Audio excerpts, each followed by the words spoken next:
After entering inventory parts into the item list, you need to order the items to keep your inventory parts stocked. While QuickBooks doesn't require you to use purchase orders, it is recommended. If you use purchase orders, you can see what items you have ordered and when they are due to be received.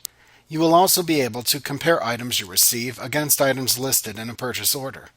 If you don't order items in advance, or just don't want to use purchase orders, you can buy inventory directly by using the Items tab within the Write Checks window or Enter Credit Card Charges window to select inventory items you purchase from vendors. To create a purchase order, select Vendors and then Create Purchase Orders from the menu bar. Select a vendor from the vendor drop-down at the top of the window to fill in the vendor's data within the form. Enter the date of the purchase order into the Date field. The next available purchase order number will appear within the PO number field. If you have multiple shipping addresses, use the Ship To drop-down field to select the name of the shipping address to which you want the items shipped. If you are creating a purchase order that will be drop-shipped to a customer address, select the name of the customer from the Drop Ship To drop-down. Their address information will then appear within the Ship To field. To select a custom purchase order template you have created, select the name of the template from the Template drop-down.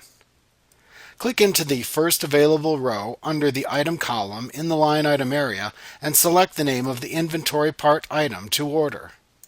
The information for the inventory part will appear within the description and rate columns in the form, but you can change it if needed. Then enter the number of items to order into the Quantity field. The amount shown will be calculated by multiplying the quantity and the rate fields. Repeat this process until you have entered all the items you need to order into the purchase order. To enter a message to the vendor, type the message into the Vendor Message field. You can enter a memo into the Memo field if needed. After you have completed the purchase order, you can click the Save and Close button to save the purchase order and close the window, or click the Save and New button to save the purchase order and open another new purchase order form. After you initially create a purchase order, QuickBooks creates an account called Purchase Orders within the chart of accounts. This is a non-posting account type created by QuickBooks that does not appear within your balance sheet or income statement. The Purchase Orders account is simply used to produce a quick report showing current purchase orders, so you'll always know what has been ordered.